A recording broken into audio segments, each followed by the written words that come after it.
Hi and welcome to this quick tool review. This time around we have an unusual review choice for the channel, something that I wouldn't normally cover, but because of lots of user comments and current situation in the shop, it's come up and seems appropriate. So a lot of you may have commented and know that I wear Crocs in the shop, and the main reason is because I need to be able to step out of the shoes to go into the house. I can't wear the same shoes out here that I wear in the house.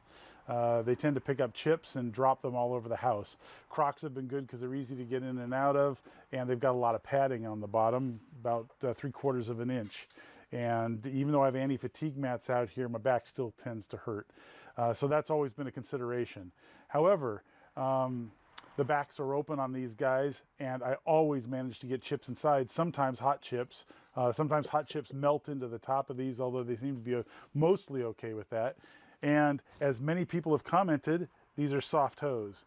And I always use the excuse that I don't really lift a lot of heavy things around here, which I don't, but it just turned out that a couple weeks ago on my bandsaw, that plate I made for the top to hold additional tools on my bandsaw table, you might have watched those videos. Well, that thing fell over on my foot, and boy did it hurt.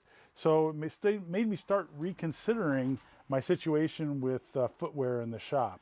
So when the company Rockrooster reached out to me in an email asking me if I wanted to evaluate a pair of their boots, I thought it was an amazing coincidence that within 2 weeks of a metal plate falling on my feet and hurting my toes, that they offered to let me pick out a pair of work boots from their site. They make a large variety of hiking and work boots, and they come in steel-toed and non-steel-toed version, at least most of the ones I looked at. There's a huge variety, which is really cool, but they seem to focus on boots. That's their specialty. So I looked up a little bit about them. Back in the 90s, when they were sourcing their leather locally in Tasmania, they were doing so well that other companies reached out to have them make shoes for them. And eventually they became so successful that they decided to expand and sell their product directly worldwide. And now they're in 37 different countries and 5 different continents.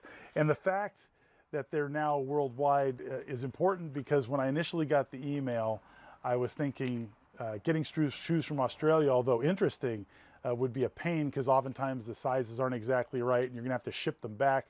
Shipping times to Australia are really long and really expensive. Seems like a bad fit, but it turns out they got a warehouse in the United States, so that's not a problem at all. Features of the boots include steel-toed boots that conform to ASTM F2413, so you know they're going to protect your toes.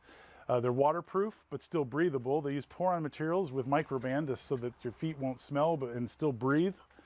They have a rubber outsole. They're electrical shock protection that meet ASTM 2413-18, whatever that standard is.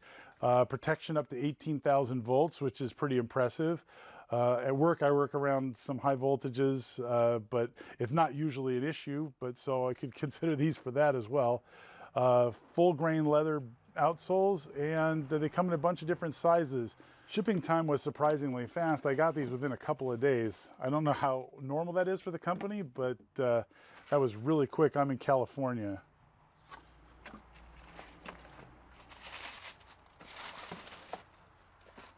So here's the boot style I chose to get. Something would be quick on, quick off. The soles do not have too complicated a pattern. I know that they're not, when they're designing these, they're not looking for chip storage in the boots, but you normally try to avoid any small little grooves. But these seem like they're mostly clear, so it seems like it's worth it. They're also anti-fatigue, which is really important, because I have anti-fatigue mats around my shop everywhere, and even then my back starts killing me, and I'm sure I'm not alone in this. I chose the steel-toed version, mostly leather except on the sides here.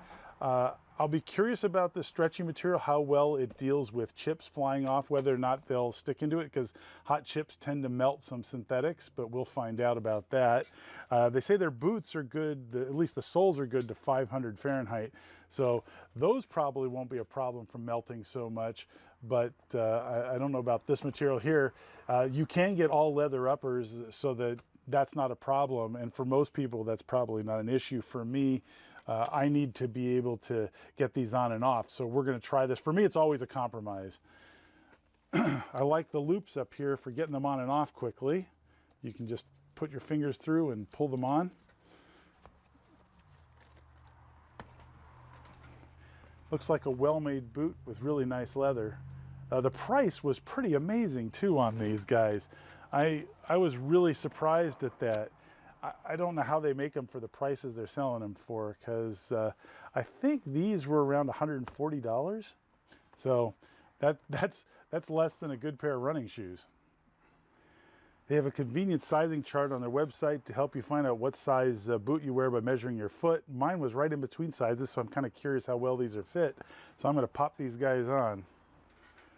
Putting them on camera is a bit of a trick, but they actually slide on very easily. So for my purposes, these will be great. The big gap up here will be covered by my pants, hopefully, to keep chips out. So that'll protect my feet, and it looks like my pants cover most of that material that could be hit by the really hot chips, so that's a good sign. The size seems to be right on the money. They seem to fit really well, and there's a ton of cushion in these guys. The fit seems to be great. Interestingly enough, that when my pants drop down over the boot, that the part of the shoe I was worried about hot chips melting into is not going to be a factor, because my pants cover that. And they're comfortable. There's plenty of padding. They're loose around the ankle where you slide them on, which is perfect for this situation because they'll come on and off easily. If you prefer a heavier, something tight around your ankles, which as a kid I always did, get the lace-up versions. They have lots of lace-up versions.